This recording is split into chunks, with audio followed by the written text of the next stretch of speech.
funny to talk about. If throwing in a sledgehammer come along. Well, I didn't even know about that until this morning, and I saw it in rehearsal, and that popped me. I was like, "We're doing that?" So yeah, that one wasn't me. I can't take the heat on that one. Back in the rally in Jacksonville, you guys talked about the importance of wins and losses, and potentially whether it be a power ranking system or points or whatever it may be. Can you guys shed some light of what that might turn out and how this event affects the future? Well, for instance, Kenny's not going to be in the world title match. He had a loss, so we're going to treat him like any other superstar that's on the roster.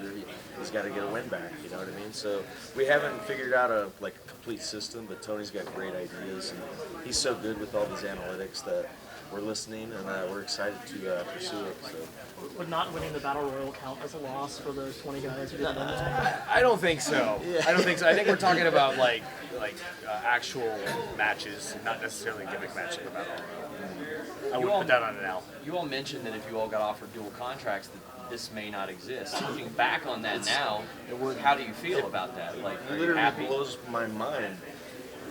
Everything happens for a reason on this earth, and for whatever reason that was, it didn't happen. And you know what? It's because of this. It's plain and simple. We were the guys, and I don't want to take credit for it, but it's just the truth. I'm just going to tell you the fact. We were the guys that gathered all of our friends to make this a thing. We made it a pact. We said we could just go to WWE and make millions of dollars, or we could join together and try to change wrestling for the better. And I feel like that's what we're doing. And Tony Khan was my original contact. So man, I'm kind of responsible for AEW. That's kind of cool, right? So when you all hear about these teams getting offered $500,000 apiece in other companies, I mean, you got to feel partially responsible, right? The economy of wrestling is up, and if we have a reason to do with that, all we ever want to do in this business is help the boys. Because for so long, the boys haven't had any leverage, and they've been eating dog crap for years. And if we've come along and we've helped the boys make a little bit more money and have a little bit more power, then more power to us. The pay scale has completely changed because of this, and you know what? The wrestlers deserve it. We're some of the most underpaid talent in entertainment, so we're happy about it. If there's anything that I want to be remembered for, it's not about having great matches or any of that. We've had a lot of great matches that I'm very proud of. That's fine, but if I could be remembered for something bigger than that, something that actually pushed the industry forward and helped pay the guys, that's what I want to be remembered for. Can you talk a little bit about having to balance being a talent today on the show and all the operations? Impossible. Impossible. I probably did 5 miles of running today backstage. I told Matt right before we did this is the most sore I've ever been after a match.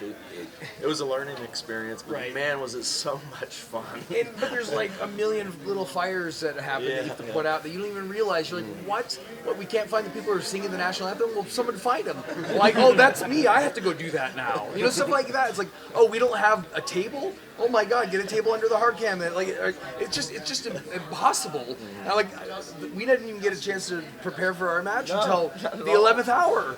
So the fact that it turned out the way it did, it blows my mind. At one point, and we have a language barrier. When we were entering the ring, I said, "This is going to be an absolute disaster." Piggybacking off of that, at All In, you guys famously had some production, having to rush out air and things like that. Oh, we had Was there plenty any of time. Yep, nope. thing here that you guys smooth? We were very happy. We didn't want another incident. I think we went off air.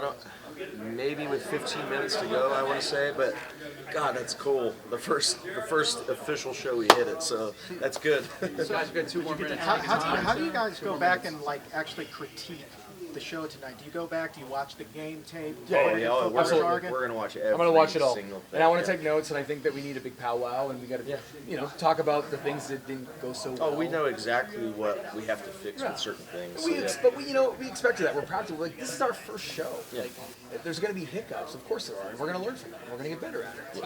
Bucks, I hereby give you permission to pump yourselves up a little bit right now after tonight of all nights. Thank you. But do you think this win tonight makes you guys becoming the first AEW Tag Team Champions a foregone conclusion? Because I think it does. God, the titles don't even exist yet. But if we're talking about wins and losses, we're at the top. So we'll see.